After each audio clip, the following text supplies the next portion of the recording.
اللہ تعالیٰ نے یہ انسان کے اندر ایک ایسی عجیب چیز رکھی ہے کہ باقی ہر معاملے میں انسان قائم رہ سکتا ہے۔ کوئی شخص جو ہے وہ آپ کو پتا ہوگا کہ جب یورپ میں اور امریکہ میں حلال گوشت نہیں ملتا تھا، تو جو لوگ آپ کے عزیزوں میں سے گئے ہیں اس وقت، آج سے 40 سال پہلے، برطانیہ یا امریکہ، آپ ان سے پوچھ کے دیکھیں کہ آپ کیا کرتے تھے جب حلال گوشت نہیں ملتا تھا۔ وہ کہیں گے کہ ہم نے 20 سال تک صرف انڈا کھایا ہے، سبزی کھائی ہے، ویجیٹیبل کھایا ہے، گوشت کو ہاتھ ہی نہیں لگایا۔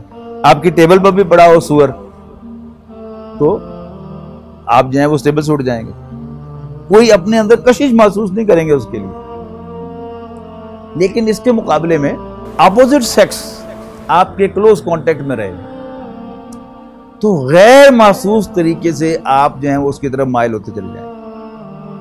آپ میں سے جو لوگ یونیورسٹی سے آنے سے پہلے سیگریگیٹڈ کالجز کے اندر یا سکولز کے اندر پڑھ کر آئے، یاد کریں کہ جہاں کوئی ایجوکیشن نہیں تھی، تو جب پہلی دفعہ آپ یونیورسٹی میں آئے اور آپ کے بالکل کلوز جو ہے وہ لڑکیاں بیٹھی ہوئی تھیں تو آپ کو بڑا آکورڈ فیل ہو رہا تھا، اور اگر کسی لڑکی نے کوئی سوال کر لیا پھر تو پسینے چھوٹ گئے، بات ہی نہیں کرتا وہ کر کے تو وہاں سے بھاگ گئے۔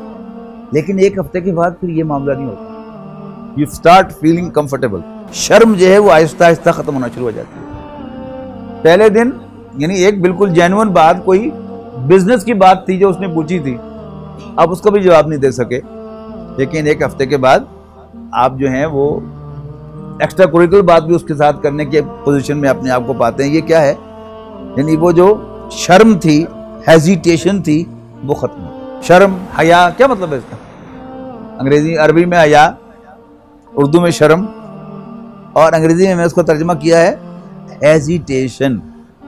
یعنی کوئی غلط کام ہے تو میں اس کی طرف جانے سے ذرا ہیزیٹیٹ کروں، ہچکچاہٹ، یہ شرم ہے، وہ ختم ہو گئی۔ جب گفتگو شروع ہو گئی، گپ شپ شروع ہو گئی، تو پھر کینٹین میں بھی بیٹھنا شروع ہو جائے گا۔ پھر کینٹین میں بیٹھے تو پھر ہنسی مذاق بھی شروع ہو گئی، ہنسی مذاق ہوئی تو ہاتھ پہ ہاتھ بھی مارا، اور پھر کونی بھی مار دی، اور پھر دھکا بھی دے دیا۔ اس کے بعد ہوتا کیا ہے کہ اگر انسان اپنے آپ کو واچ نہ کرے اور حفاظت نہ کرے تو پھر انسان آگے بڑھتا چلا جاتا ہے، اور ایک سٹیج کے بعد انسان کو پتہ ہی نہیں چلتا کہ اس نے کپڑے کب اتار دیے، اس لیے کہ اس میں ایک خاص لائن جب کراس ہو جاتی ہے تو پھر سیکوینس آف ایونٹس بہت زیادہ تیز ہو جاتا ہے۔ جب آپ کسی چیز پر حفاظتی حصار بناتے ہیں تو کیا کرتے ہیں؟ First defence line, second defence line, third defence line. اس کا مطلب کیا ہوتا ہے کہ اگر ایک ڈیفenس لائن ٹوٹ بھی جائے تو کوئی دوسری ڈیفenس لائن ہو، کوئی تیسری ڈیفenس لائن ہو، تو آپ جو ہے وہ جدھر جائیں گے وہاں لڑکی ہوگی، آپ کا امتحان لینے کے لیے اللہ تعالیٰ بھیجے گا۔ اگر آپ نے لنگوٹا کس کے نہیں رکھا تو پھر جو ہے you'll be in trouble۔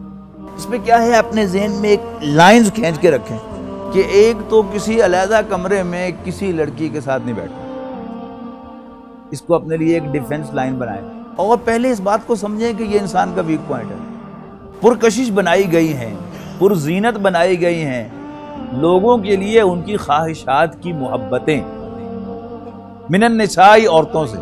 اب اس کے مقابلے میں عورتیں آ گئیں تو اس کا مطلب کیا کہ یہاں مرد مراد ہیں، اور آگے جو پکچر آ رہی ہے، 6 چیزیں آ رہی ہیں، وہ سب مرد کے ویک پوائنٹس ہیں، کہ مرد کے لیے سب سے زیادہ چیز اللہ تعالیٰ نے عورت بنائی۔ نمبر 2، اولاد، بیٹے، یعنی انسان کی انکانشیس جتنی بھی موومنٹس ہیں وہ 99% وومن اورینٹڈ ہوتی ہیں، اور کانشیس موومنٹ جو ہیں وہ سن اورینٹڈ ہوتی ہیں۔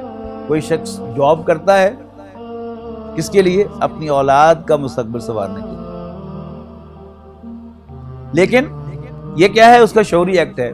لیکن دفتر میں بیٹھ کے جب کوئی عورت کلوز آتی ہے تو اس کی اثر ایکٹیویٹی کا مرکز وہ بن جاتی ہے، اس لیے کہ وہ غیر ارادی ہے، وہ ٹاپ پہ ہے۔ تیسری چیز فرمائی، والقناطر المقنطرۃ من الذهب والفضہ، سونے اور چاندی کے ڈھیر۔ آج کی زبان میں آپ کہیں گے بینک بیلنس، یہ مرد کی کمزوریوں میں سے۔ چوتھی فرمائی، والخیل المسومہ، نشان زدہ برانڈڈ ہارسز، گھوڑے۔ گھوڑا کیا ہے؟ سواری۔ آج کی سواری کیا ہے؟ کار۔ اب کار کیا ہے وہ ایک ضرورت ہو سکتی ہے، لیکن برانڈیڈ کار یہ کیا ہے؟ یہ مرد کی کمزوری ہے۔ اگر اس کے پاس مہران ہوگی تو وہ کلٹس کے لیے ضرور سوچ رہا ہوگا، کلٹس ہوگی تو کرولا کی سوچ رہا ہوگا، کرولا ہوگی تو ہونڈا کے لیے سوچ رہا ہوگا، ہونڈا ہوگی تو مرسیڈیز کا خیال اسے آئے گا یا لینڈ کروزر کا خیال آئے گا۔ یہ کیا ہے؟ یہ مرد کی کمزوری ہے۔ اور پھر آخری عمر میں جا کے کیا ہوتا ہے؟ خواہ وہ زمیندار ہو، خواہ وہ سرمایہ دار ہو، انڈسٹریلسٹ ہو، انڈسٹریلسٹ میں جا کر بڑی عمر جا کے کیا کرتا ہے؟ فارم ہاؤس بناتا ہے اور اس میں مویشی پالتا ہے اور کھیتی باڑی کرتا ہے، اور آخری دو چیزیں یہ بیان کی۔ لیکن نوٹ کرنے کی بات کیا کہ سر فہرست کیا ہے؟ عورت۔